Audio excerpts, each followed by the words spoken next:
Welcome to This Week in Money. I'm Jim Goddard.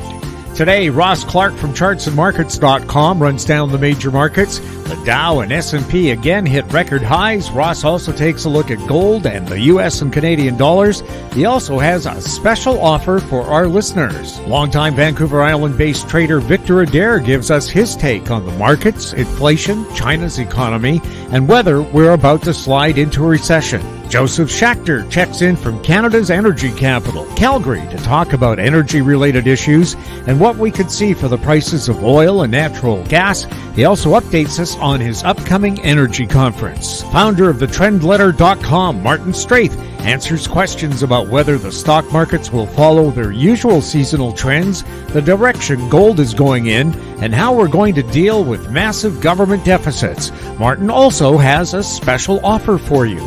We'll talk to Ross Clark right after this. Recyclico, making lithium-ion last forever.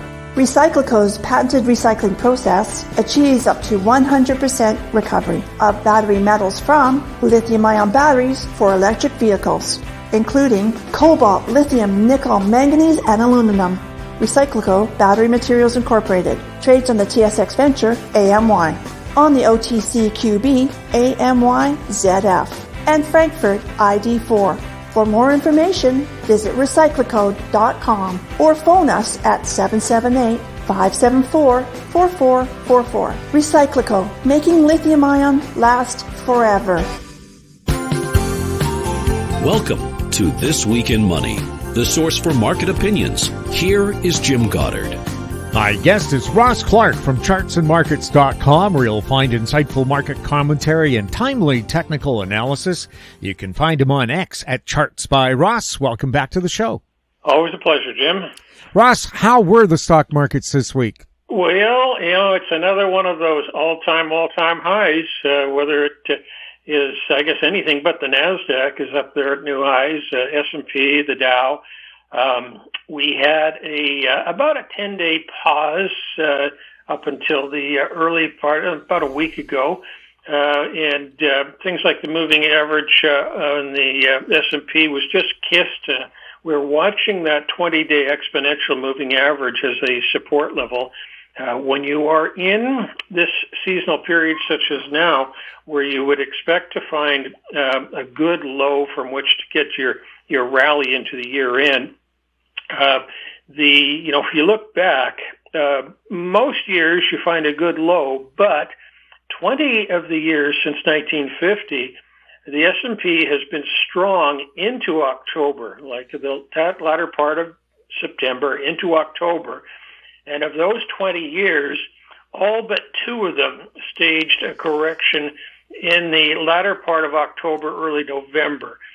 The optimum highs were between the 11th and the 19th of October. And then the correction can be either mild, where it might get back just through the 20-day moving average and maybe correct about 5% in total. A few of them were harder than that on the downside. But the key for us will end up being watching for some of the short-term oscillators, like a commodity channel index we like to look at.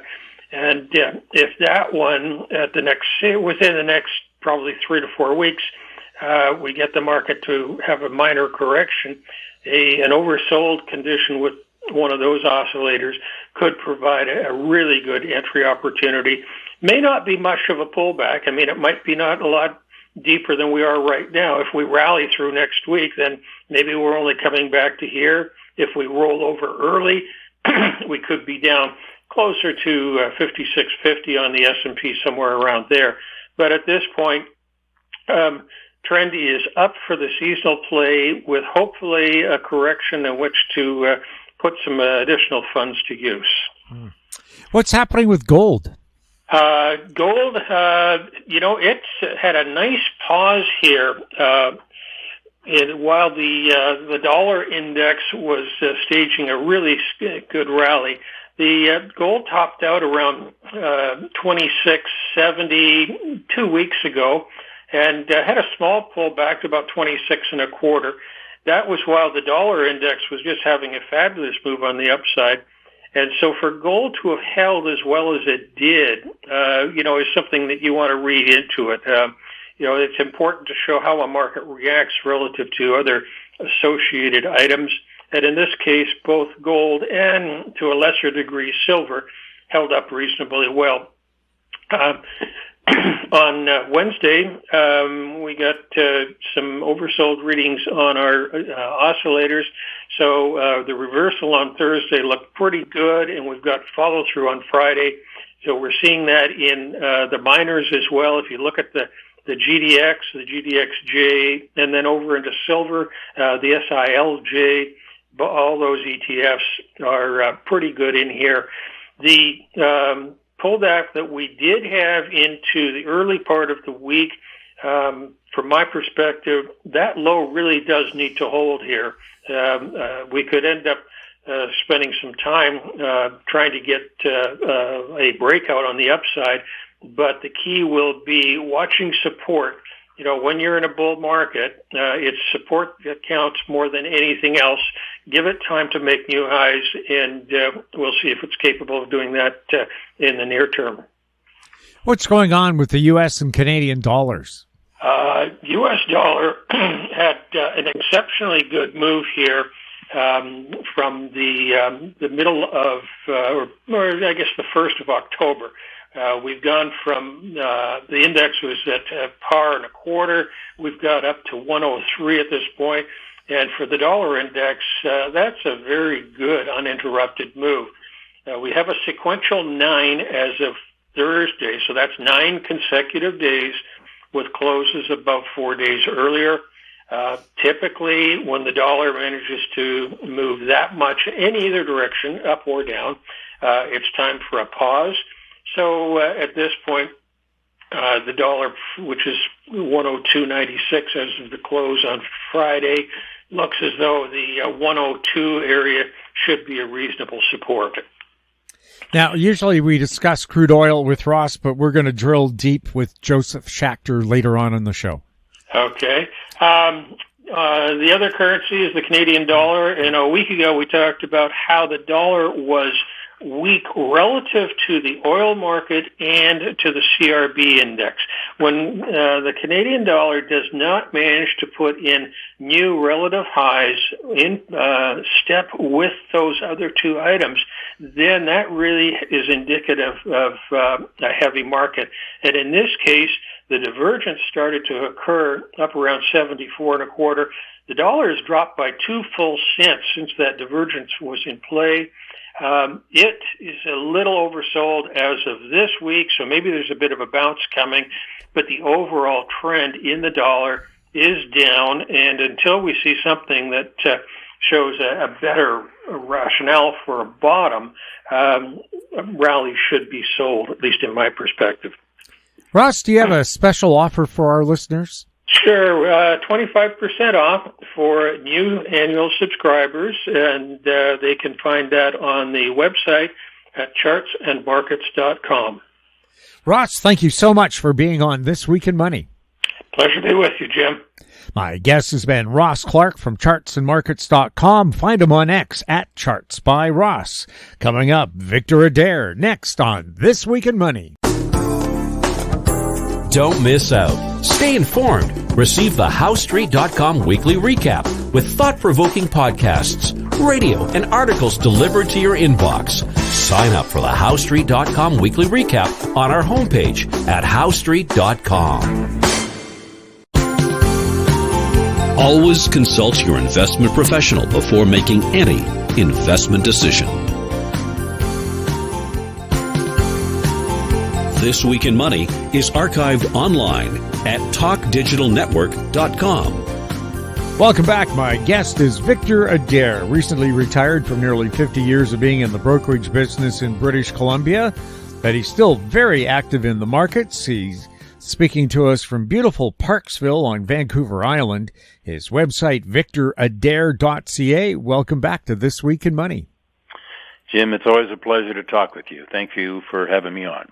Before we start drilling into the specific markets, what's your big picture view with stock indices at all-time highs, government deficits at record highs, gold at all-time highs, and wars in the Middle East and in Eastern Europe.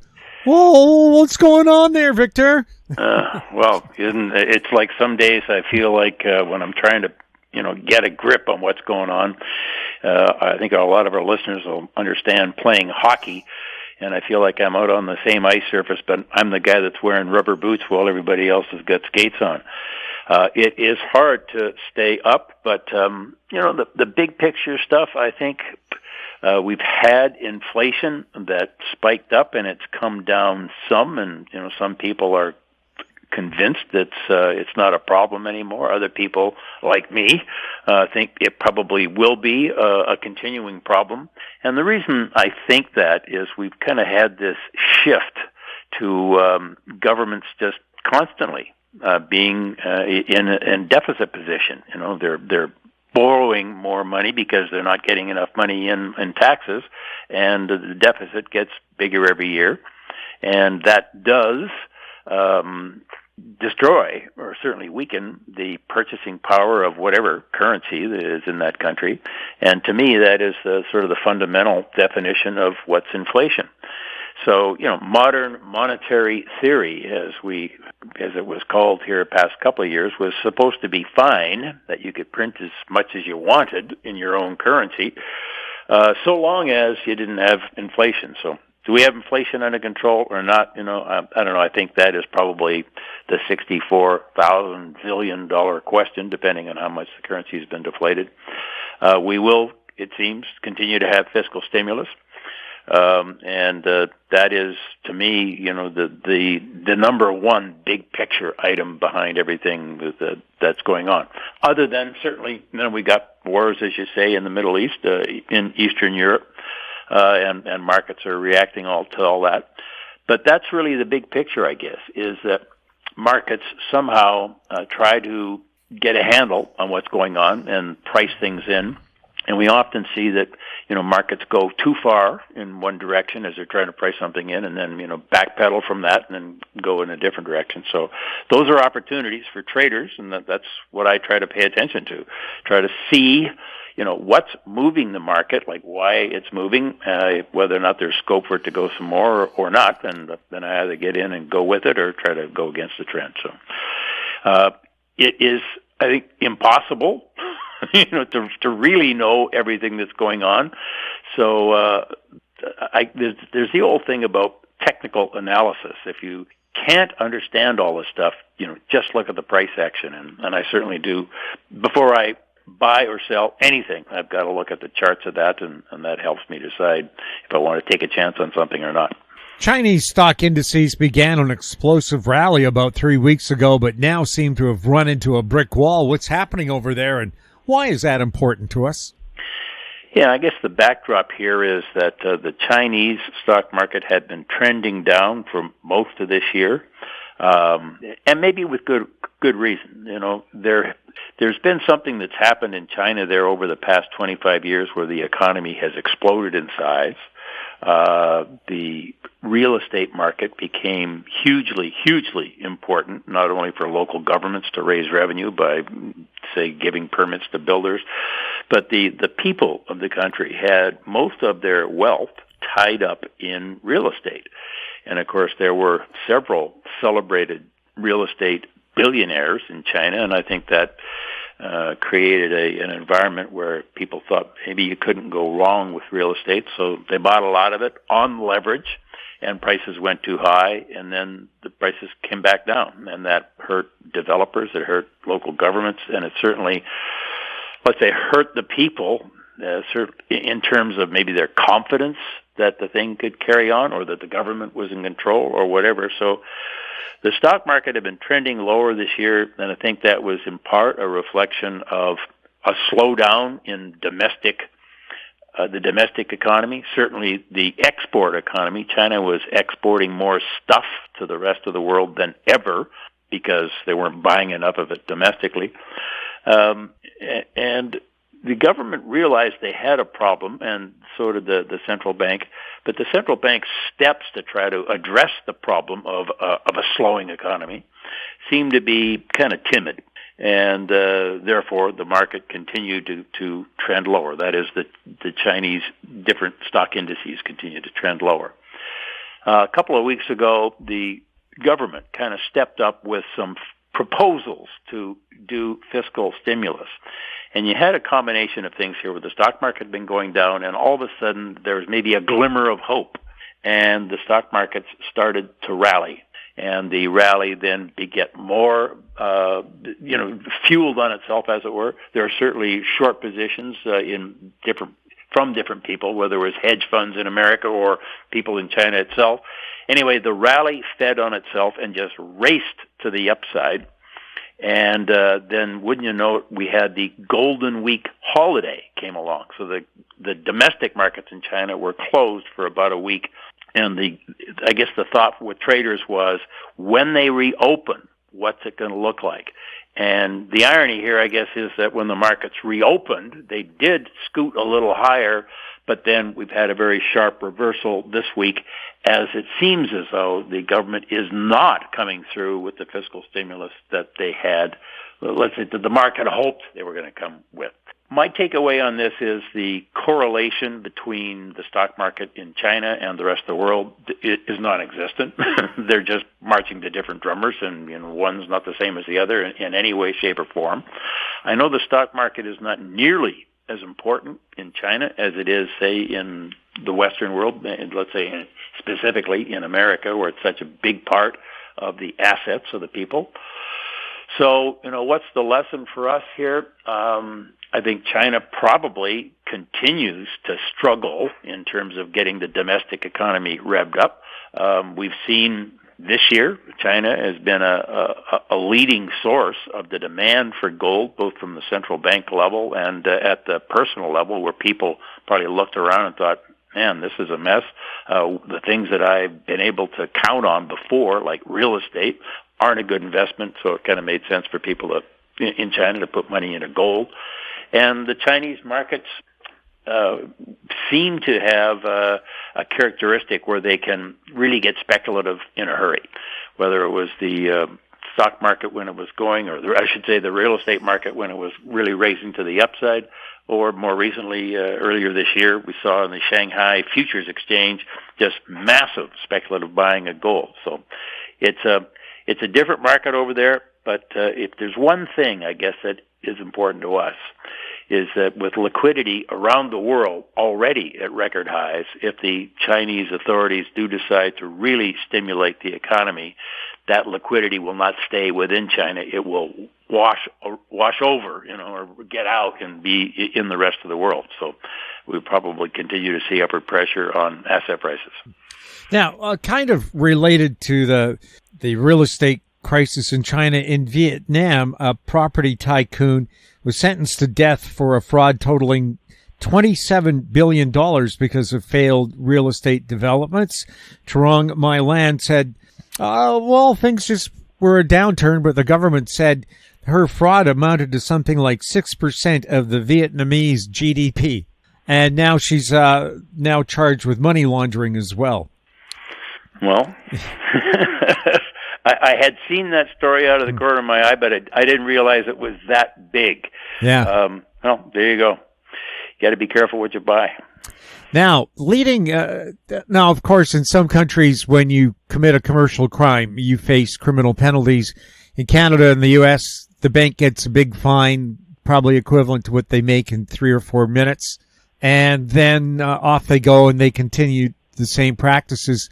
Maybe some of these chairs of big companies should be held accountable and face some consequences for their wrongdoing. Well, I guess that's the risk they take, isn't it? Yeah, isn't it? Now, the leading Canadian and U.S. stock indices closed the week at record highs. Is this rally going to continue, or are we going into what some people call a sucker hole? I think the way to bet is that the rally continues. The seasonality over the past 20, 30 years in the American stock indices certainly is that prices hit a sort of a temporary low in October and then go higher into the end of the year. That's seasonality.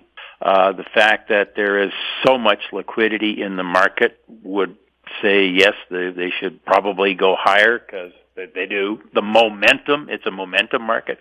Now, it is certainly not a value investors market. I'm going to say Jimmy Buffett. The other Buffett, Warren Buffett, is, of course, been selling shares. He just doesn't see value, it seems, given what he's doing in stocks at these prices.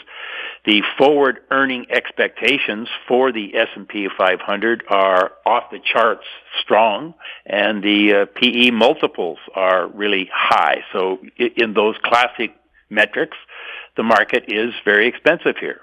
Okay, it's clear. It's not a value investors market, but it is a momentum market.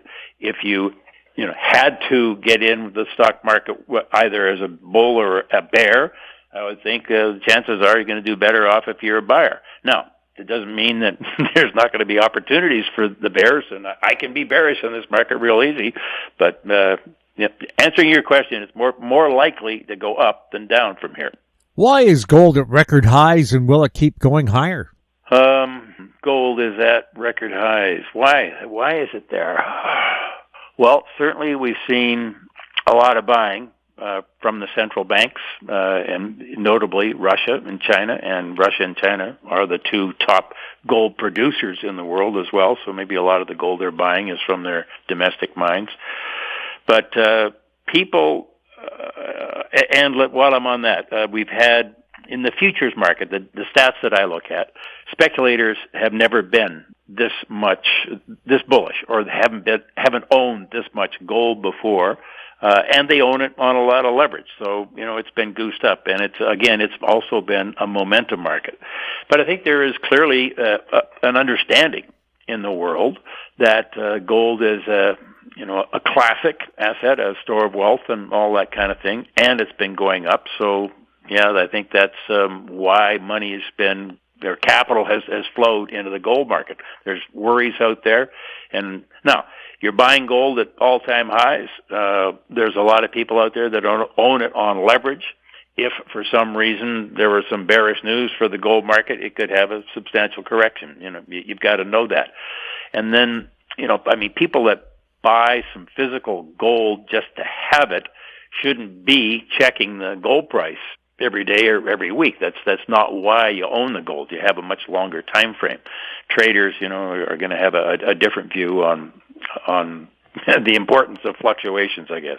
From June to September, markets seem to be pricing aggressive cuts from the Fed and other central banks for the rest of the year into next year. What do you think is going to happen to interest rates? Yeah, the markets have had a history, certainly the past couple of years, of getting ahead of themselves on expectations of Fed tightening or Fed not tightening. Go back to, let's say, early 22, when the Fed was aggressively raising interest rates, and we had the U.S. dollar just rally strongly that year. I think it went to a 20-year high. That's the U.S. dollar index. So the markets were reacting, the currency markets were reacting that way to this idea that the Fed was going to keep raising rates. They did raise rates to about 5.25 on the short end, and I think that was about a 20-year high, so it was a substantial move. Since then, since they stopped raising rates, and the market kept breathlessly anticipating when they were going to start to cut rates. And I think on your show here a number of times I said that the market was treating that as a green light special to buy. If the Fed's going to be cutting rates, buy everything you can, get your hands on. Now, these days, just more recently, I guess, between June, July, August, and September, the market was really anticipating that the Fed and other central banks were going to aggressively cut interest rates. I think if you go back to, let's say July or thereabouts, the market was anticipating something like 200 basis points of cuts from the Fed by December of next year. Well, that's been reeled back some, I'd say about 70 basis points here in the last 3 weeks or so. And, wouldn't you know it, while that reeling back has been happening, the expectation of Fed cutting, I should say, has dampened down. The U.S. dollar has rallied back from probably 12-month lows. So what will happen to interest rates? There's that. There's this other thing, though, a longer-term view on things, and particularly, I think, at the long end of the curve, long bonds.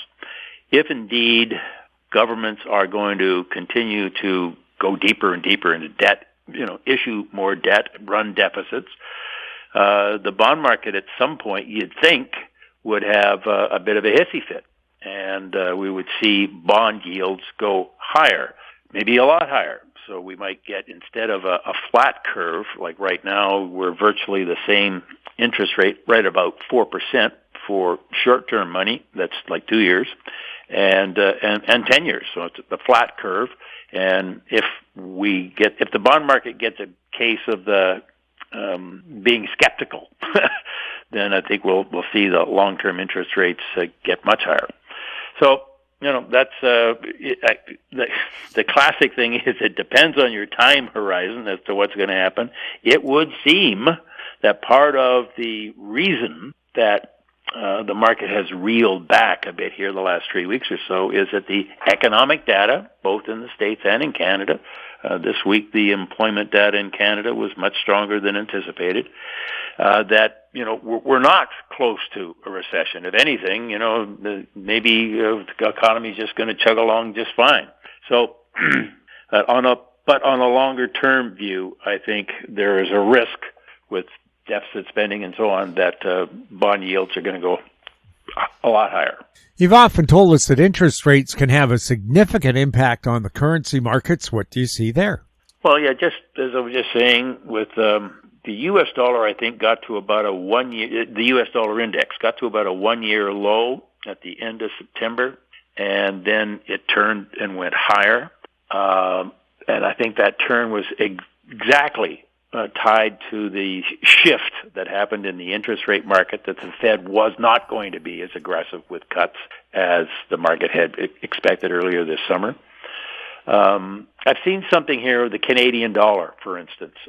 Canadian dollar to the end of this week had fallen for 8 consecutive days. It was down 11 of the last 13 days. It fell about 2 cents from where we were a couple of weeks ago. And Canadians might be inclined to feel bad about that, like it was our fault somehow that the Canada was down. I'm going to say it had nothing to do with Canada. The U.S. dollar went up against all currencies somewhere off the radar that it didn't go up against, but essentially the U.S. dollar rose against all currencies here over the last 3 weeks. And for us in Canada, we see the Canadian dollars down, but if you're in the U.K. or in Europe or virtually anywhere else, you saw your currency fall. So the interest rate difference between different currencies is almost always important. Like right now, from the 2-year cost of money out to the 10-year cost of money, interest rates in the United States are about 80 basis points higher than in Canada. So if you had $1 and you wanted to invest it someplace, you're better off to put it into the U.S. And money does flow like that. So, and as that money flows into the U.S., it helps the U.S. dollar go higher, and markets that start to go one way can develop some momentum. So, yes, there is a very real relationship. Sometimes it's the most important thing in the relationship between one currency and another.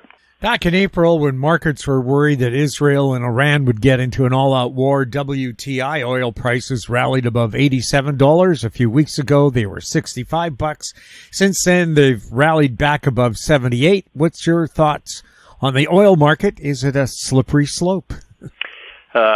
Slippery slope. Well, yes, oil did hit a high back in April. And I think that was when Israel and Iran exchanged a bit of a modest flight of missiles at one another. It seemed the commentators at that time thought that it was a sort of a measured thing, like each side had to do something to show their people that they were doing something. But neither side wanted to get into an all-out war and really escalate. So let's talk about that for a second. I think we go back a year. We saw Israel to some extent humiliated by the Hamas attack, that it had come out like of nowhere, that they should have seen it coming, and it was a dreadful thing that happened. It's a wonder, actually, that Netanyahu didn't lose his job as the leader of the country at that time for having this thing happen on his watch, so to speak. But since then, what we've seen is, and this is just my conjecture, okay, but, there's been the war against Hamas, then the Israelis have gone against the Hezbollah. They've had also kind of a part actor, I guess, the people in Yemen, Houthis, have had some attacks on Israel. But I think one of the ways in the oil market and in any of the other markets of looking at this, and I've written this in my blog, is it appears at this moment that Iran and their proxies are no match for the Israelis at a military level.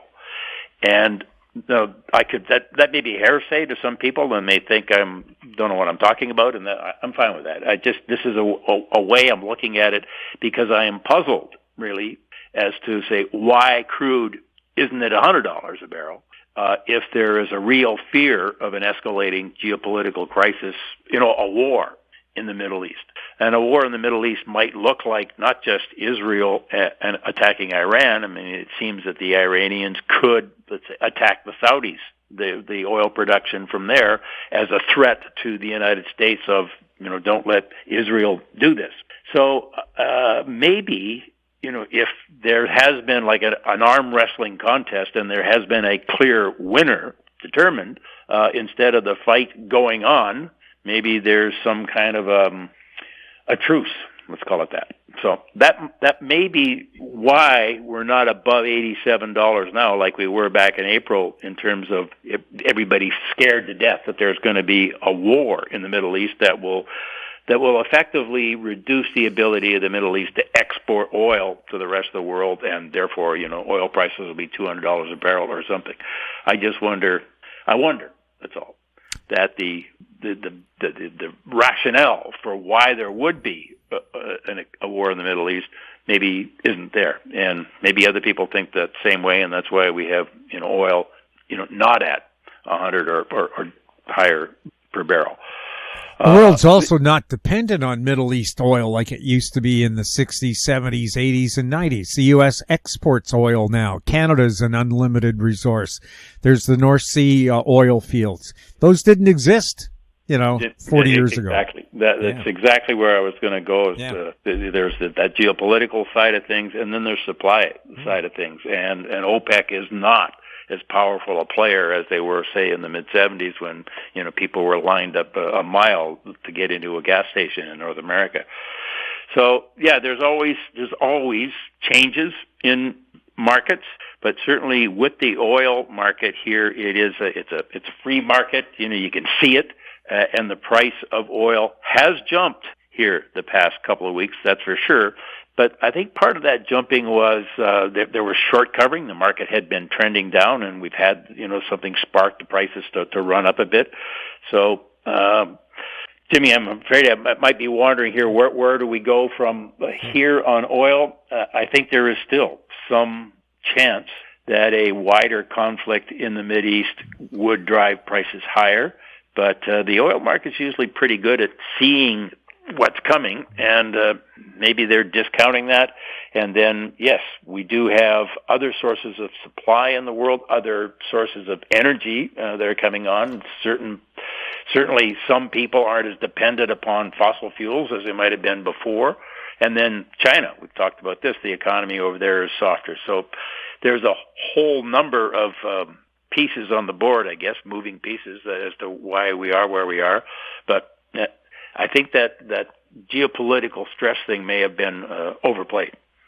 You've been trading financial markets for over 50 years. Are markets different now? Is it possible we're in a brave new world and some fundamental ways of looking at markets no longer apply?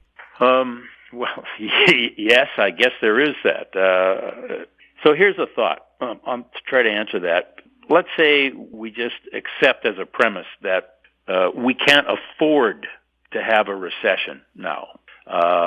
So we don't, that the authorities quickly, whether it's the monetary side or the fiscal side, react to keep the economy from going into a recession. So what they're effectively doing, I guess, then, would be to push more and more liquidity into the markets, and that would push prices higher and people would be employed. I mean, just for instance, right now, the hurricanes.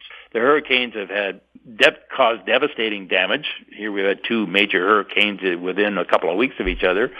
But then there's the rebuilding after the hurricanes have caused all this damage. So that employs people. You got to get new stuff and all that, and that actually is bullish for the economy. So is it a brave new world? I think in some respects it is. In terms of it used to be, and I don't remember how long ago this was, but I think the last time the United States ran a fiscal surplus for a year was when Bill Clinton was the president, and I'm not sure they even did that on purpose. It just kind of happened. So, to think that we've been running debts and deficits for at least 25 years consistently, inflation is, still... It's subdued from where it was, but still higher than where people, I think, want to see it. And when we look at it and say, "Oh, it's only 2% or it's only 3%," yeah, but that's building on the levels that it was. We've seen the month-over-month change in U.S. inflation has been an up number for 52 consecutive months now. So that's, we got high prices, and then they go a little higher, and then they go a little higher. So I think that in a classic way, people will continue to be too bullish at the tops and too bearish at the bottom. But, yeah, I think markets are substantially changed. I mean, I think I've used the term a casino with you before, that the stock market is kind of a casino where their capital will race around, hot money going from one thing to another, like GameStop or something like those kind of meme stocks that we had all those years, a couple of years ago. So, Jimmy, I don't know how to really wrap that up. Is it a different market? Yeah, it's different all the time, and then, yes, it's always the same. So what's that old expression? It's different this time. It may be different in some respects, but I think people's response to market fear and greed and all that sort of thing, that's unchanged. Victor, thank you so much for chatting with us, and have a happy Thanksgiving. Jim, it's always fun to talk with you, and I know we were a little bit esoteric here with some of the things I was saying today, but I guess that's just how I see it. That's how I call it. My guest has been Victor Adair, his website, victoradair.ca. Coming up, Josef Schachter, next on This Week in Money.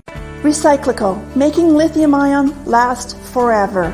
Recyclico's patented recycling process achieves up to 100% recovery of battery metals from lithium-ion batteries for electric vehicles, including cobalt, lithium, nickel, manganese, and aluminum.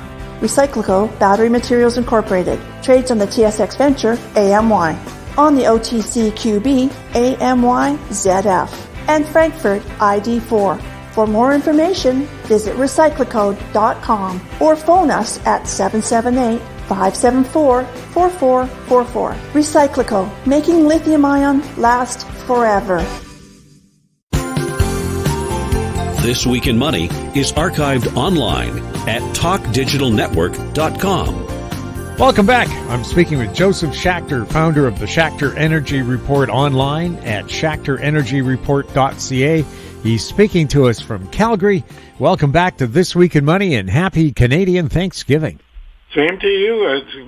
We're glad to be back with you again, Jim. And we got a lot to talk about, lots of things going on, and that are affecting the price of oil, so it's going to be a fun discussion. Yeah, we'll talk turkey about crude. Now, crude's been having wild price swings over the past 3 weeks. What's your outlook for crude as we head into 2025? Well, when the market is worried about demand, and they hear the weak stories about China and the fact that all the stimulus isn't working, and the demand year over year is down 300,000 barrels from a year ago, the price of crude went down to below 66, 65 and a half range, and that was the bottom. And we had a view, if you remember from our last discussion a month ago, that the price of crude would go below 70. It did. We sent out on September 10th an SER buy alert recommending 5 new names and three reiteration names that were on the list that just got down to bargain levels. We've bounced since then because of when does the boxing match starts between Iran and Israel. They fired 200 missiles. Israel says they're going to retaliate. Of course, Iran will say we'll retaliate. So the punching bag between the two of them is potentially at hopefully not at nuclear levels, but the Americans have said don't go after the nuclear facilities, don't go after their energy, especially with an election year, because they don't want the price of oil to skyrocket over 100 if they knocked out Karg Island. Karg Island is the shipping point for Iranian crude, and of course they ship 1.5 million barrels a day to China. They have production over 3.4 million.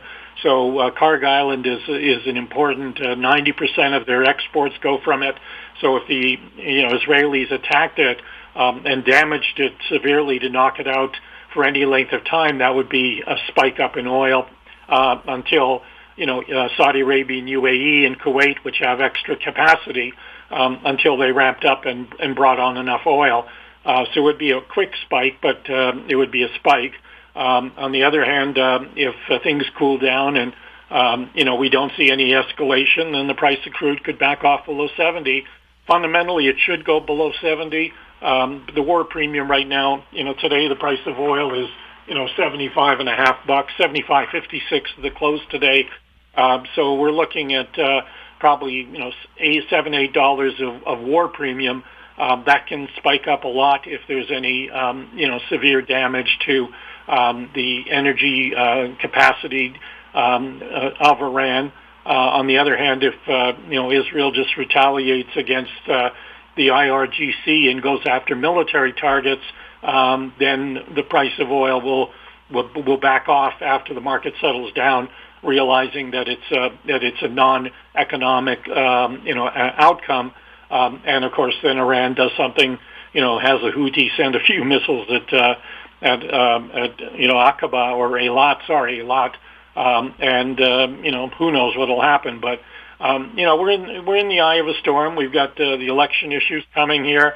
They're getting nastier, as you know, from watching ads on TV, and of course misinformation on both sides, effectively lies on both sides. And then, of course, the military issues with Israel and Iran. It's interesting. Ukraine is a bit of a backdoor right now, even though Russia is making some progress in the Donbass. But offsetting that, Ukraine has kept the Kursk salient that they've got in the Sumy area, and they've been holding on to it, which is commendable of their military that they've been able to do that with. The Russian army is like 3-4 times bigger than them. So it just shows you the skill set and use of the Western weapons that Ukraine has done a good job on. The problem is, does NATO and the EU get tired of spending the money and providing the military goods, especially artillery shells and things like that? You see articles in the States that both U.S. and NATO are running out of it. The Russians have an advantage. They're getting all of Korea's stuff. It may not be the best stuff, but they're getting from North Korea, while NATO is finding their stocks depleted. Helping out here, and the amount of munitions being used every day is enormous. And so at some point, that could become an issue in terms of what happens there. And hopefully at some point, we can get them sitting down and find a diplomatic solution, and then get that off the table of worries. But the bottom line is, if I was to say a price range between now and year end, I'd put probably 66, 67 on the low end, maybe 80 on the high end, unless there's an attack, as I said, on Karg Island, then it's 100. And then my target for first half of next year is I'm looking for a range of 75 to 85 for first half of 2025. But because of supply, demand, lack of capital investment, and I think by then China could figure out the recipe to get their economy growing, i.e. the consumer side of the economy rather than the export side of the economy, and they have real growth that's visible to see, shipping data or announcements of economic growth that people buy, then we could see $90 plus in the second half. So anytime you see any weakness here in the price of oil and the price of the stocks, we think it's a very, very compelling situation, going over the next 12 months. And my view is that there's a lot of stocks in the E&P and service sector that potentially could go up 50% or more. So we're very excited to take advantage of any weakness in the market. Do you think there's less panic about oil supplies and prices this time around with trouble in the Middle East because we have so many more sources of crude oil around the world? I'm thinking of the North Sea oil fields. Canada can ramp up production. The U.S. is now self-sufficient and can export oil for the first time. Does that make us less reliant on the Middle East? Yeah, that's the key thing is that, of course, Guyana comes on and that, with, ExxonMobil brought the first fields on there with Hess. You've got, 300,000, 400,000 more in Canada because of the TMX pipeline. The Permian, if you saw the U.S. data this week from the EIA, it went to an all-time high, 13.4 million barrels a day of production, up 100,000 from the prior high of 13.3 million barrels a day. And the U.S. is exporting, I'll just pull out the data here, the U.S. is exporting last week 3.8 million barrels is their export. So, they're exporting light oil from the Permian, and the imports they get from Canada mainly are heavy crude, which the refineries on the Gulf Coast process, and the light crude the refineries can't handle. So that's what they're exporting. And of course, those barrels are getting them very high prices, which is very beneficial. And you look at it from Canada's point of view, you take $75.50, multiply that by 1.37, which is the exchange rate today, and that's a real pretty number for the liquids producers. Natural gas is awful right now. There's days when it's negative because storage is almost full. And we're months away from, LNG Canada starting to export. But at some point, we're going to be filling the Coastal Gas Pipeline with gas that'll go into storage at Kitimat. And once that happens, I think prices will firm up. And again, the big win here is winter is coming. It's Game of Thrones. We're going to have it in November, December. And as I said when you and I were chatting before the taping, we're looking at 1 degree this morning in Calgary. So we're going to start having winter weather pretty soon. When it comes to LNG, did Canada literally miss the boat on this? BC will be opening up some facilities, but if we could pipe that natural gas to Eastern Canada and ship it to Europe, wouldn't that be a nice big customer? And I was told by several people, those big LNG tankers are floating treasuries. They're worth the product can be worth $100 million up to $180 million. That's a lot of royalty money to the Canadian government. Yeah, it's royalty to the BC government, and it's taxation at the federal level. But Quebec says no, and that means no. No means no.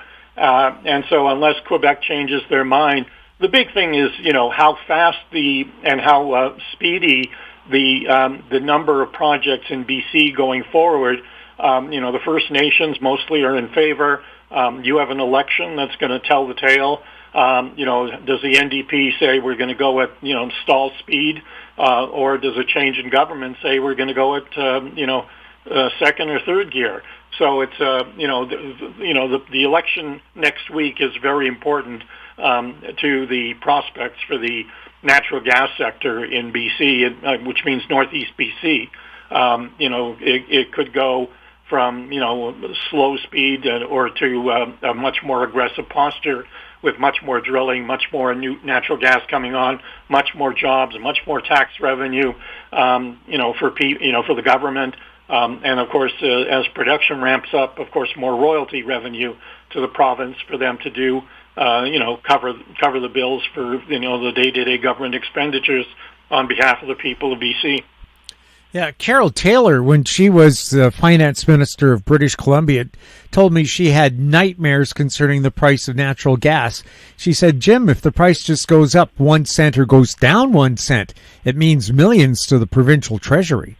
Yeah, and right now prices are negative or minuscule, so there's not a lot of money coming in from natural gas. If we can get back to $2.50, $3 during the winter, and then you start seeing LNG exports, LNG Canada, then we could get into the $3 range. And then as more and more projects move forward, LNG Canada says they're going to do Train 2, which will come on at the end of the decade. That's going to help. But this discussion that we're having about LNG, you and I may remember, this is the conversation that the market and the investors had 20 years ago, and then it went into a deep sleep, and it's only now that we're looking at the first potential revenue from it. They're saying, is it going to be Q1 or Q2 that LNG Canada has the first shipment to Asia? But the pricing is so much better in Asia that the industry is really hoping that changes the dynamic. Right now, the industry produces about 17.5 BCF per day in Western Canada. That first LNG plant, 2.1 BCF a day. So that helps to tighten things up and lower the storage. But as more and more of the projects come on, we're looking at 6 to 7 BCF on stream by the end of the decade. That's a pretty substantial growth rate and a big injection. Just think about the building of the facilities, the amount of workers there, tax revenue there. Then all of a sudden the industry has to drill to bring on more production of natural gas. And the reason is, we think about all this climate stuff on the basis of what's going on in Canada. No, we should be thinking about what happens to the planet, because if we send more natural gas, which is cleaner than coal and dung, and in India and China, we're going to see their air quality improving, and the planet's is the beneficiary, because of course we know that the air moves from west to east, and that's going to have an impact on us, and that's going to be a benefit for us as China and India clean up their air, and Malaysia and a lot of those other countries that are still burning a lot of coal. Yeah, when did natural gas all of a sudden become something dirty? How did that switch happen? Because I remember the big push to get people to use propane power for their cars. Well, John Kerry doesn't like anything with fossil fuels, and he's a leader of the climate battle from the American government, Democratic Party side. And the reality is you've got to take into account, that renewables cannot grow fast enough. And the other thing people have to realize is the equipment for wind power and solar power, that means a lot of raw materials that are going to come out of Africa, South America, Asia, which are, of course, there's going to be a lot of pollution creating those critical minerals to create those products. So, when people talk about, renewable power is the answer, they don't seem to go back one step and say, well, how do you create the products that create the renewable power? And that's the oxymoron of the whole thing. What's the deal with minuscule Canadian natural gas prices versus NYMEX? NYMEX, right now, we're looking around a 260 number, US dollars 260.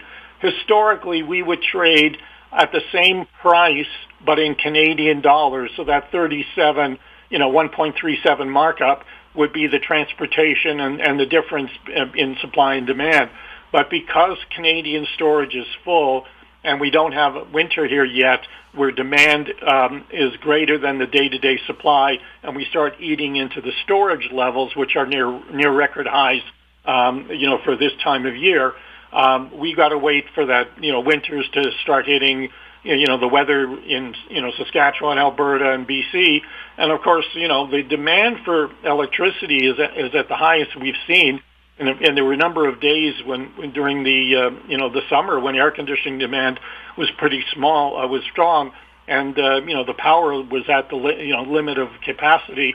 And there's a ton of companies trying to come in here and set up data centers to take advantage of the AI revolution, and hopefully cheaper power here than in other places. So the demand for electricity is just going to skyrocket between now and the end of the decade, between internal use in the chemical industry and, in Strathcona, near Edmonton, the demand from, the natural gas needed for the oil sands, and then, of course, the 2.1 BCF that'll be going west to Kitimat. So all of that together will set the stage for a renewed natural gas cycle.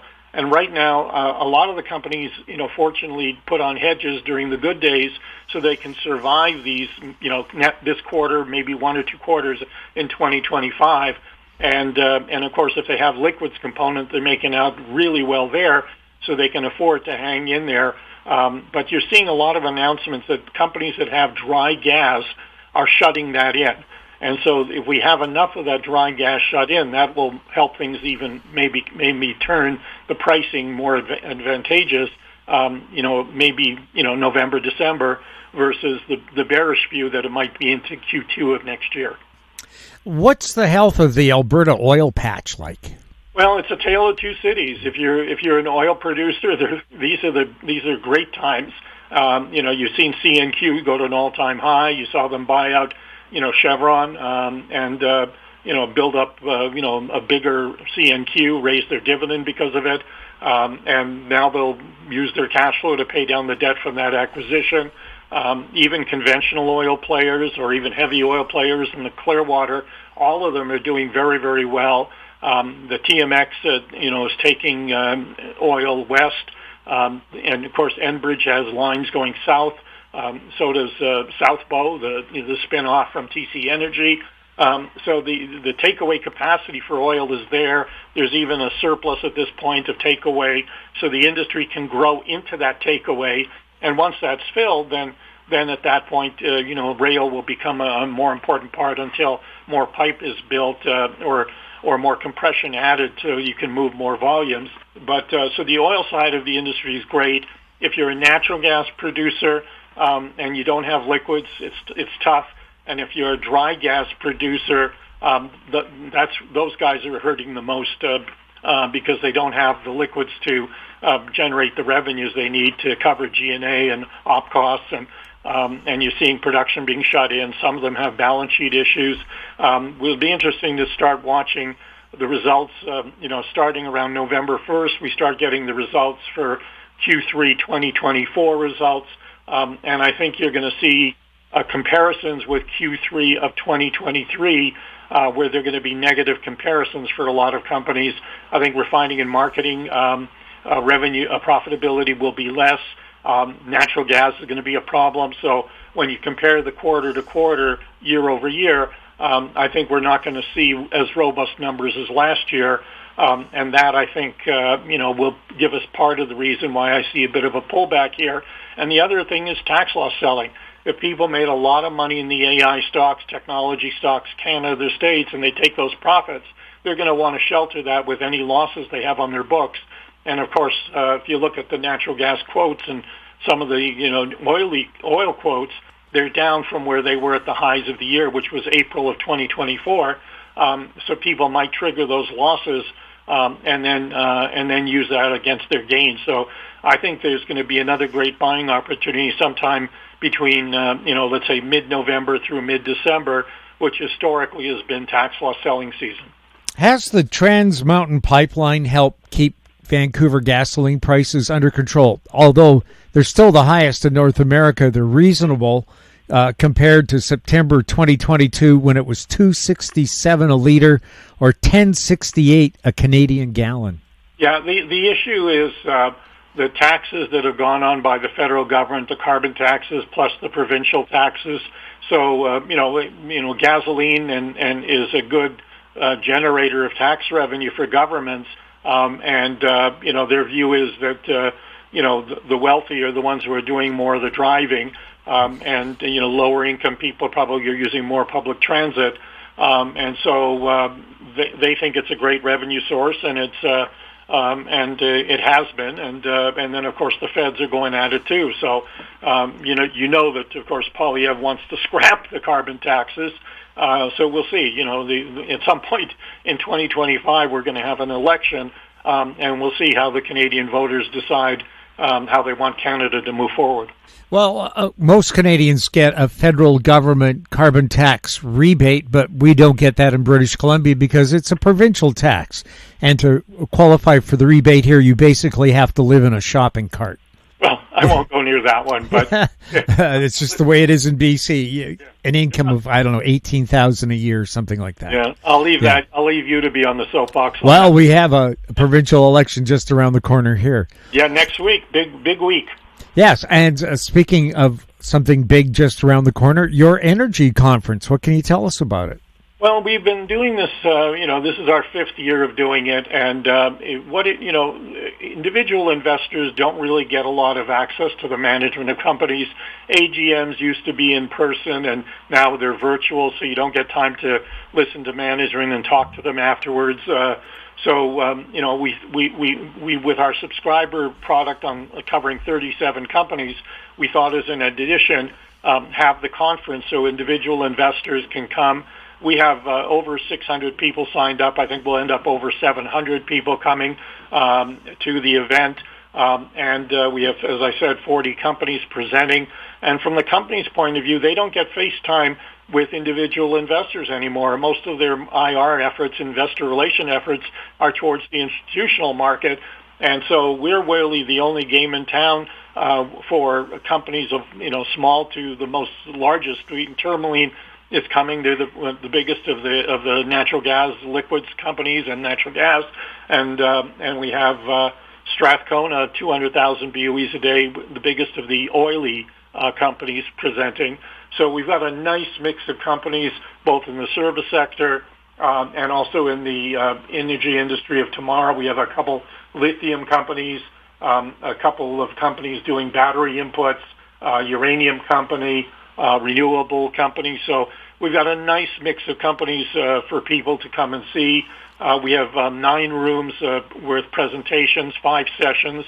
The morning starts out with our energy minister opening the conference. Last year we were fortunate to have the premier. This year Brian Jean, the energy minister, opens it. And the one thing we've done this year is because LNG Canada starts up in the coming months, we're having an LNG panel at the end of the day in our last session. And we have Charlotte Raggett from Rockies LNG. We have Chris Carlson, the CEO of Birchcliff, and we have Brian Jean, the energy minister, on the panel. And that'll be hosted by Jody Anhorn, who's the CEO of GLJ, one of the big engineering firms related to reserve engineering, hosting that panel discussion. So it's going to be a fascinating day, and we're getting a lot of attention for it. We've been marketing it for a while. We got very good support from the industry.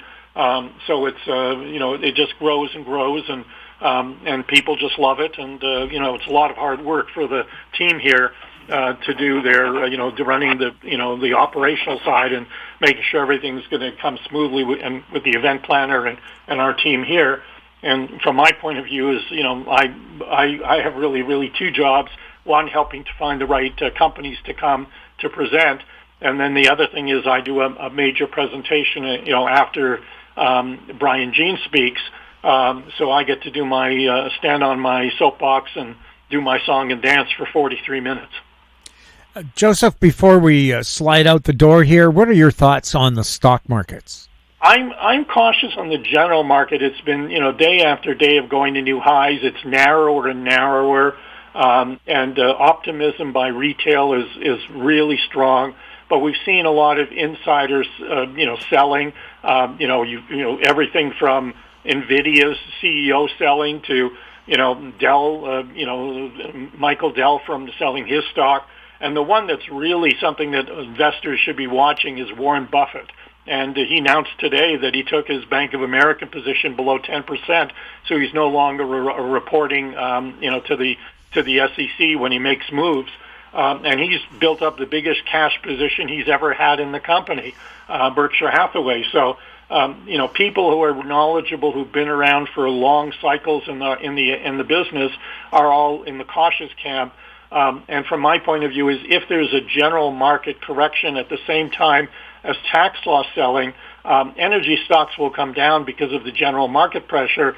But the internal values are cheap even now. I've got a lot of companies trading at 7 and 8% dividend yields with strong balance sheets. They may go up a little bit from that in terms of yield and slightly lower in price, but it's going to be a great buying opportunity in the sector. So from my point of view, is any general market weakness, which could be a 10 to 20% correction during Q4, should be used by investors to buy, to go to whatever for them is a full position in energy. If they're conservative and they need dividend yield, they might be buying pipelines and infrastructure and royalty stocks. If they're more growth focused, then they'll look at companies with great balance sheets, with growth, with some dividend. And so there's a lot of opportunities for people to invest in the sector. And I think we'll be sending out an action alert buy during the quarter, and you and I will be talking about it. And again, if we do see this general market correction, maybe it hits the next few weeks and starts. These market corrections can happen and be over in 6 to 8 weeks. In October of '87, it was just 2 weeks, if you recall. So markets can pull down very quickly if the dynamic and the optimism goes from greed to fear. And right now we have enormous amounts of greed. And to me, the retail is the one that's got the greed. The institutions are not so caught up in it. Where can our listeners go to attend your energy conference and subscribe to your newsletter? Well, for the, if they want to come to the conference, we still have tickets for a few more days. I think we're going to be sold out early next week. So go to www.catchtheenergyconference.com. And if they want to become subscribers, go to www.Schachter.Energy.Report.ca, and they can sign up for either a quarterly or annual subscription. If people want to just get their feet wet, take a quarterly for the first quarter, and then once you're comfortable and you really like it, the better deal is the annual subscription. Joseph, thank you so much for being on This Week in Money. My pleasure as always, Jim. My guest has been Josef Schachter, founder of the Schachter.Energy Report, online at Schachter.Energy.Report.ca. He was speaking to us from Calgary. Coming up, Martin Straith, next on This Week in Money.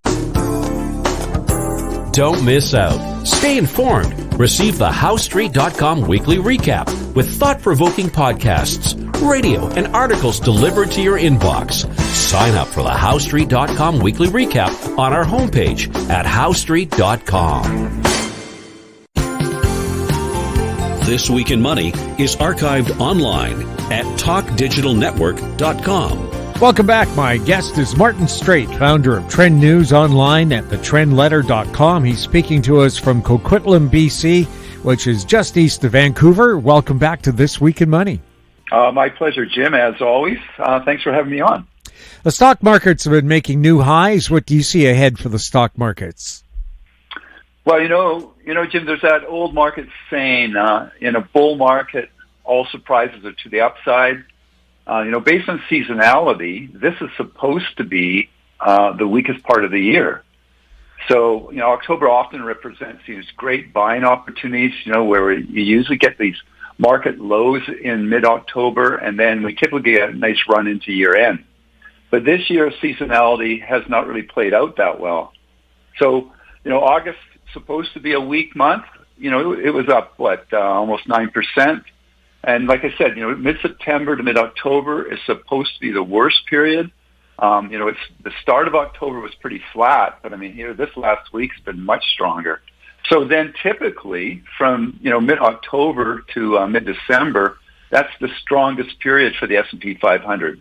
So far this year, the big winners have been, cybersecurity, what we got, semiconductors, software, utilities, home builders, gold miners, and financials. All those sectors are up over 20% so far this year. And what's interesting to me is that we saw inflation data come in a little hotter than expected, which, suggests that the Fed is probably going to be more cautious on rate cuts. Yet these tech sectors, just this week, You got cybersecurity, semiconductors, software ETFs all hit new highs. NVIDIA's regained its form. It's now testing its all-time high.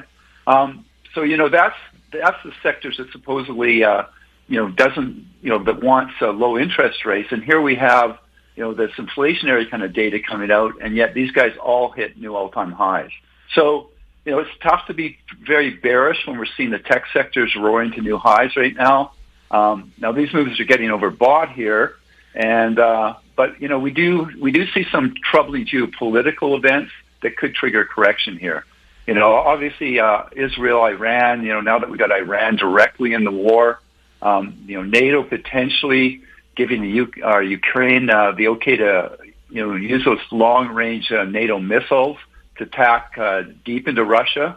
And this is after Putin has said if that were to happen, NATO would be at war with Russia. And, that would be a big deal. And we're talking World War III here. So we also need to watch the bond market, because if the yields continue to rise, that warns of inflation fears. So we're watching volatility to see if, we get one last waterfall event that would give us one more significant decline, which would be a great buying opportunity. But, the time's running out. Like I say, kind of mid-October is when we usually see that bottom. So we're kind of rapidly approaching that.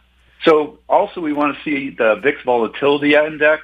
If we get that to rise up to around 25, which it's right now about 21, and if we see the 10-year yields continue to rise, that combination could be a signal that there is a deeper correction that's underway.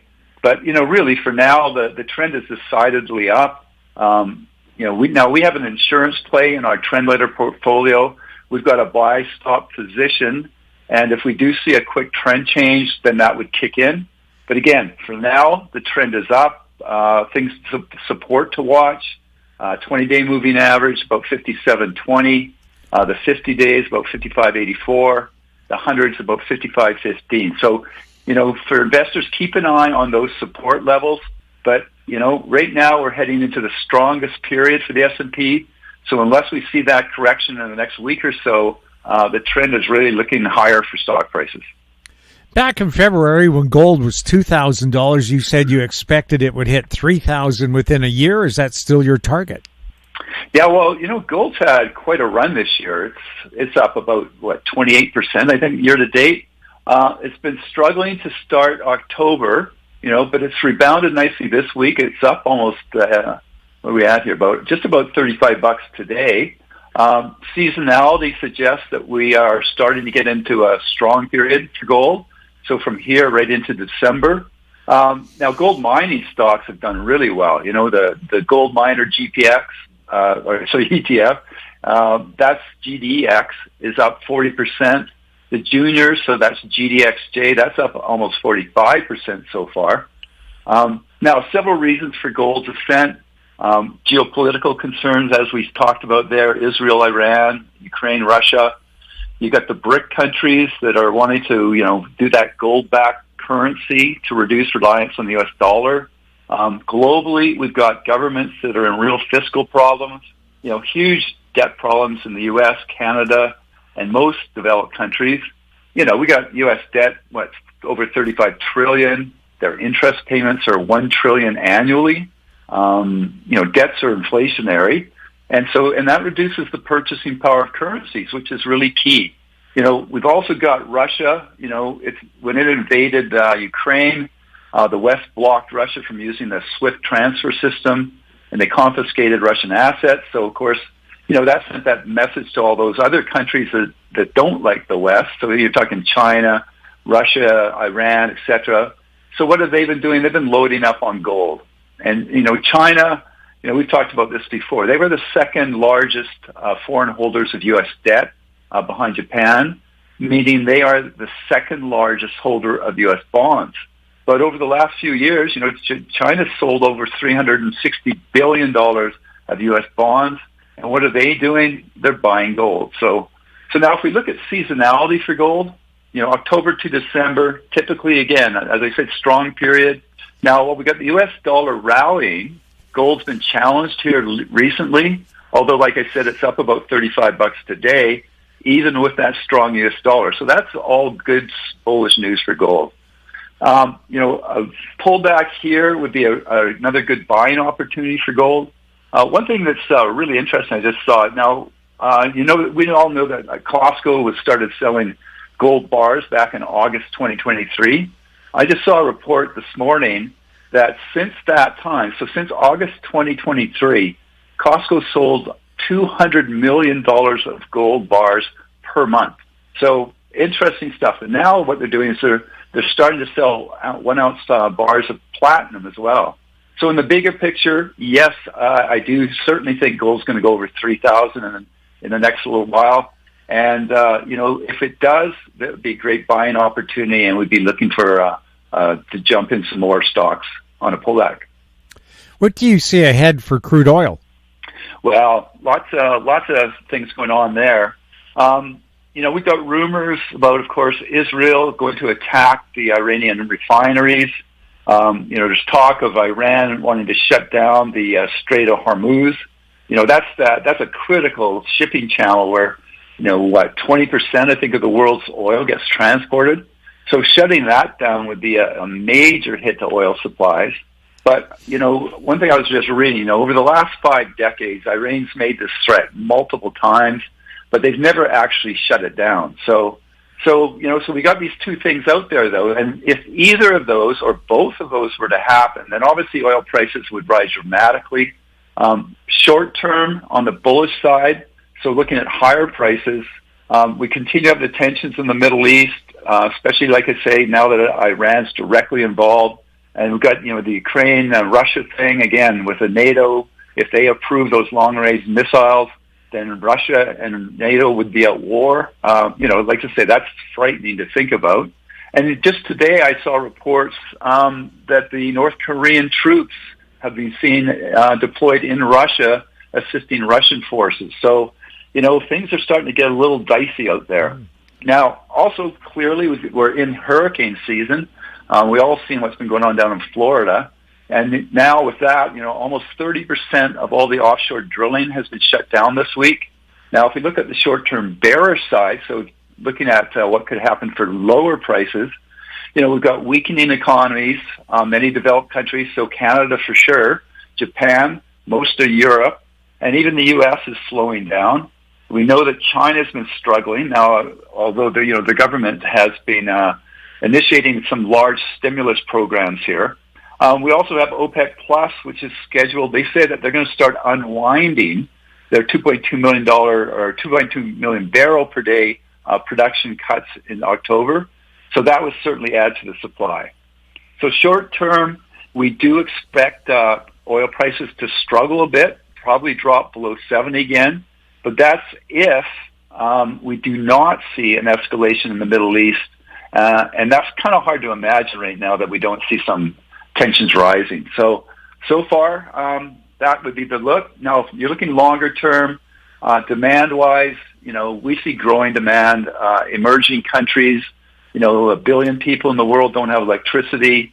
And then there's the whole thing where oil is such a large component of so many other things, clothing, smartphones, computers, medical supplies, etc. And, people in those emerging countries, they want all those things and they need all those things. And the developed countries are going to continue to need them. So I don't see demand going anywhere. And then you look at the supply side, long term, we got the lack of investment. We just saw that in the oil sands, Chevron just selling out. You're seeing a lot of the foreign investors pulling out of these kind of investments. We've got oil rigs are down. We've got governments that are raising taxes. They're increasing regulations, no new permits. So, simply supply and demand, we've got an increase in demand. We've got this concerted effort to squeeze supply. It's pretty much a perfect formula for long-term shortages. And I see, we're going to have $100, $150 oil over the next few years and probably much higher. What's happening with the U.S. and Canadian dollars? Well, the U.S. dollar, it had quite a plunge there from probably about, June, July, all the way down to just recently to the start of October. But, man, since the start of October, so we're talking like a week and a half, the U.S. dollar's rocketed 2.8%, which is a huge move for a currency, but a remarkable move for the world reserve currency. So now this would seem somewhat counterintuitive. I mean, you've just had the Fed that just cut, a 50 basis point rate. So most, you would think that would make the U.S. dollar fall. But if you look what's happening in the bond market, especially the long bond yield, that starts to tell you what's going on here. So we've got the long yields are rising, and the reason they're rising is because they sense that inflation is coming back into the picture here. That suggests that even though the Fed is likely to cut rates in the near term, that longer term rates are going to rise. And so that gives bid to the U.S. dollar. Now, this rally in the U.S. dollar is kind of getting overdone here, so we should see it cool off a little bit. But we need to keep our eye on those long-term bond yields because I think that's going to be the real driver here. Now, for the Canadian, you get the opposite reaction. Any strength in the U.S. dollar, that means most other currencies have an inverse reaction. So while the U.S. dollar gained 2.8% over that week and a half, we've seen the loonie drop about 2 cents, and that's about 2.4%. So it's gone from 74.6 down to 72.6. Similar story for the euro. It's down 2.3%. British pound is now down 2.8%.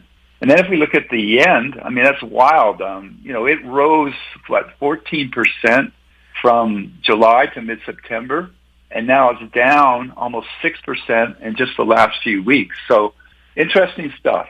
Now, as I said, these moves are getting a bit overdone, so we should see it level off here, at least in the near term. But longer term, I continue to be really bullish the U.S. dollar because I expect the U.S. economy is going to continue to outperform most others. It's certainly outperforming Canada. It's certainly outperforming Europe.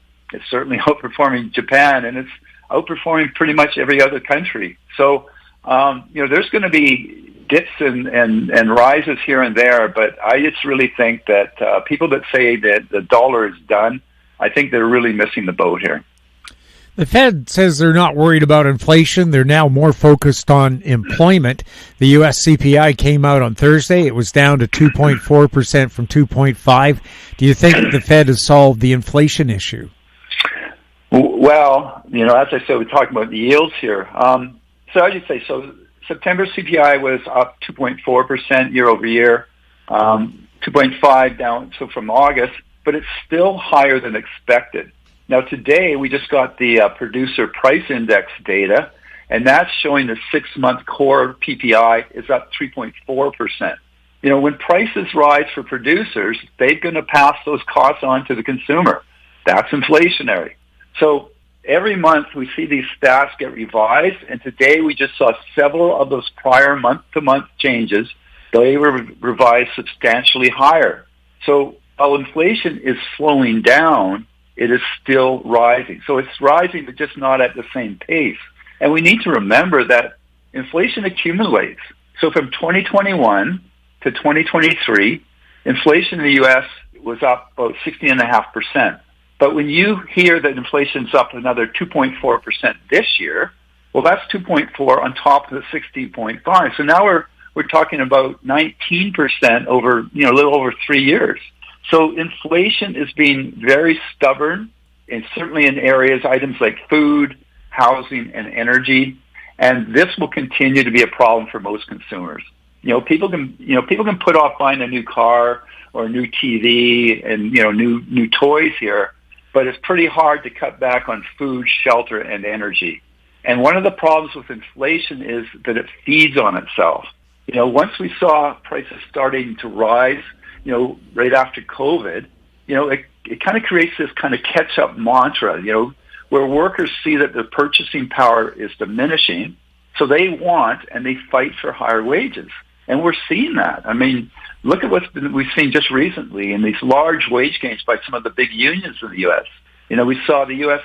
port workers. They just agreed to a tentative deal that's going to see them get 62% over 6 years. I mean, we're talking over 10% a year for 6 years. Boeing workers just rejected a 30% offer over 4 years. They want 40%. So again, they also want 10% per year. So, these big wages are inflationary. So we got central banks have been doing what they can to curb inflation, but one of their biggest obstacles is their own governments. Canada, the U.S., and most countries, they've been running up these massive overspending by the governments, massive deficits. We just talked about, U.S. deficits are up now over $2 trillion per year. They're paying $1 trillion a year just to pay interest. And for people to think, well, that's those spend crazy Democrats. Well, Trump's the same thing. He's talking, MMT kind of solutions. He's going to rack up massive debts as well. So it doesn't matter who wins, Trump or Harris, the deficits are going to continue. So even if inflation rate were to drop to zero, there's still the issue that the current price levels, especially for those necessities, housing, energy, and food, they're still way too high for most families. So unfortunately, the only action we're seeing from the government is to offer more subsidies. And the problem with those are that the only way you can pay for subsidies is to print more money, and that leads to more inflation. The other solution we hear from government is, and we're certainly hearing a lot of that in Canada, and we just hearing it in the U.S. now, is for price controls. But, again, this has been tried in Venezuela and all these other places. What happens with price controls? It creates shortages. And what does shortages do? They create black markets, and that causes more higher prices. If you really want to get inflation down, the only real solution is that we see government cutting spending. And the problem there is that no politician is willing to do that. So until we get government spending under control, I think inflation is going to be much higher than most people are prepared for. Jim, I saw this great quote just the other day, and it said, politicians know that robbing Peter to pay Paul means that you can always rely on the support of Paul. And that's, I think, what's going on all these elections now. Just keep offering more freebies and you'll get more votes. Yeah, everybody's offering tax cuts when governments have deficits. Now, Boeing workers may have shot themselves in the foot because the company has just announced that 17,000 Boeing employees are about to be laid off, or 10% of their workforce, and they cite the strike because now they can't meet the order predictions that they made. Oh, yeah. Both sides are really digging in here. And, you can see both arguments, but, like you say, if the company can't deliver its goods, then its revenues are going to drop. And if you've got workers who are wanting 10% wages every year, man, yeah, it's going to be really interesting to see what the middle ground's going to be there. There's a lot of talk about whether we're heading for a soft or hard landing. What's the difference, and what investment strategies would make sense for each? Yeah, there is. That just bounces around back and forth. Well, soft landing, that's pretty much, the economy starts to slow down gradually, and it avoids a recession. And so that's really the goal of central banks. When they raised interest rates to curb inflation, they're hoping to do it without causing a severe downturn. So in a soft landing, you're going to get that the economy is still growing, but the growing is slower. It keeps slowing down. And in a soft landing, you would not see unemployment spike. In that scenario, you see inflation is slowing, but gradually. And so a hard landing, that happens when, they are trying to control inflation or another, economic issue, and then it leads to a sharp decline, a sharp downturn. So usually that results in negative GDP, and that usually means a recession. Now, in a hard landing, you get unemployment spikes, significant job losses. There's this great quote, a recession is when your neighbor loses their job. A depression is when you lose your job. So as we sit here today, the soft landing scenario is currently playing out. So for investing strategies, if it is a hard landing, then you want to build cash. Because if you're heading into a recession, stocks are not going to do well. Commodities are not going to do well in a recession because people lose their jobs, demand for goods drop. Now, gold and even silver would be good buying opportunities in a deep correction. And then if you have a soft landing, well, it's kind of the other way around. So there you want to look to start deploying cash because the economy is starting to recover. If the economy is recovering, inflation is going to rise. And when inflation rises, that's reducing purchasing power of your currency. So that's where cash no longer is what you want to be holding. You need to be making gains. You need to be making, interest. You need to be making, returns on your stocks, etc. Commodities will do well when the economy is recovering, of course. Increasing demand. So things like oil, uranium, copper, base metals, etc. Silver, gold, tech stocks would all be things that you want to look at in a soft landing recovery. In the bond market, we've been seeing yields rising even after the Fed made a big rate cut, which seems counterintuitive. What does that suggest? Well, we started talking about it a little bit back there. So, yeah, this is what I'm really watching here. Is we've got the U.S. 10-year yield has moved to 4.09%. That's the highest it's been since late July. That's up. You think about this. So that's up 44 basis points from where it was just before the Fed made their 50 basis point cut. And like you say, that sounds counterintuitive. If the Fed's cutting rates like a big chunk, how come the long-term rates are rising? So we have the long-term rates rising while the short-term rates are declining because they're expecting short-term, near-term Fed rate cuts. But as investors, we need to understand that the long-term yields, those are the ones that are driven by inflation expectations. And it makes sense, right? If you don't, you don't want to be holding a 10-year government bond that's paying, say, 3 or 3.5%. If you expect inflation over those 10 years, to average 3.75 or 4 or even higher. So if you did, you'd be losing, purchasing power every year for 10 years. The other key is that the supply of government bonds is going to continue to grow and grow dramatically. Again, the U.S. debt's over $35 trillion. Well, as the bonds that have been servicing that debt mature, the government has to keep issuing more bonds to keep paying for it. And then on top of that $35 trillion, the U.S. is adding another $2 trillion of debt, new debt every year. So the supply of these bonds is going to continue to grow no matter who wins the election. And as we said earlier, both Trump and Harris are going to continue this uncontrolled deficit spending. So that means more and more bonds need to be issued to pay for the debt, and that just keeps increasing, the inventory of bonds. And then, so they're going to have to entice people to buy them. And then what the bond market is telling me is that it expects inflation to rise. And as I mentioned earlier, big union wage increases, wild, reckless government spending, that's telling the bond market long-term interest rates are going to rise, inflation's going to rise. You've already seen it, with rising 10-year yields, the mortgage rates in the U.S. have started to rise the last week. So although the Fed says inflation's under control, the bond market's telling a very different story.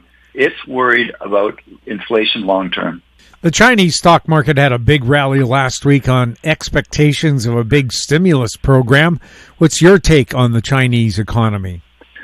Well, China's they've got a lot of problems. It's a big engine for the world economy, but it's certainly going through a lot of trouble all since COVID.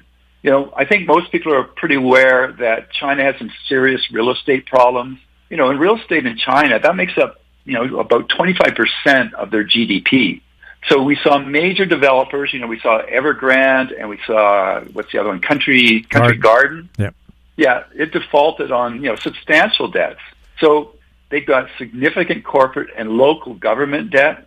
Another thing that doesn't seem to get any news, but their youth unemployment rate hit over 21%, which not only affects future growth, but you'd have to think that's going to start causing some civil unrest if it doesn't get resolved soon. So you've got the Chinese government now, they're wanting to boost their economy, and they're really wanting to move the economy from being this strictly export economy to a local consumer economy. And last week we saw them, like you said, they announced a bunch of initiatives. So they front-loaded about $14 billion for local governments, plus another $15 billion for construction projects. They've also cut 20 to 30% in key lending rates, such as mortgages. And now, when all that happened, we saw the Chinese markets just surged. The Shanghai, I think, was up 30% in a couple of weeks. But, after evaluating the stimulus package, I think the Chinese investors, they were disappointed. And they were hoping it was going to be much bigger than it was. So what we just saw here on Wednesday, we saw the Shanghai index drop 7%, came back a little bit yesterday. This is here on Friday. But it's down again today, Friday, it's down about 2.5% here today on Friday. So for investors, for people listening to your audience here, it's really all about what's your confidence in the Chinese government and its ability to really kind of come through on this and boost that economy. And another thing I think that people need to keep an eye on is, with all this tariff talk, from the U.S., Canada, the EU, I mean, these trade wars make China a pretty risky environment for investors. One of the reasons gold has done so well is because Chinese investors, they've been looking for a safer alternative to stocks.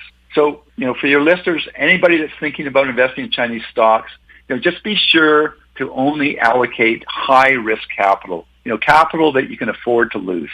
So that would be my take. Do you have a special offer for our listeners? We do, Jim. So what we're going to do for your listeners, we're going to give 33% off our regular rate for each of our services. So that's the Trend Letter, Trend Technical Trader, and Trend Disruptors. Our other service, Headlines, that's our free service. So that's where we go out every day. We send out news items that we think investors need to be aware of. And like I say, it's free. They can simply read the headline.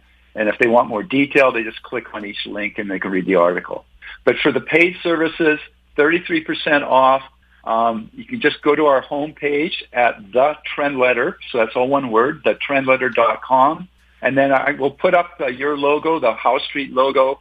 And all they have to do is click on that, and then that will take them to the subscription page, and then they can sign up for, any one of our subscriptions, or you can also bundle, and you'll get all kinds of great deals if you bundle and buy two or even all three of them. And then if any of your listeners have any questions about our services or what's happening in the markets, they can simply email us at info@thetrendletter.com. Martin, thank you so much for being on This Week in Money. Hey, always a pleasure, Jim. And by the way, happy Thanksgiving and enjoy the long weekend. I'll do my very, very best. My guest has been Martin Straith, founder of Trend News, online at thetrendletter.com. He was speaking to us from Coquitlam, BC. And again, he has a special offer. Check out his website. And that wraps up our show for this week. We'd like to thank our guests, Ross Clark, Victor Adair, Josef Schachter, and Martin Straith. And thank you for listening. If you have any questions for the show or for our guests, you can send them to info@housestreet.com. I'm Jim Goddard. We'll be back next week with more This Week in Money. Comments made on This Week in Money are an expression of opinion only and should not be construed in any manner whatsoever as recommendations to buy or sell any financial instrument at any time. Archived online at talkdigitalnetwork.com. This Week in Money is a production of House Street Media Incorporated. Executive producer is Tom Allen.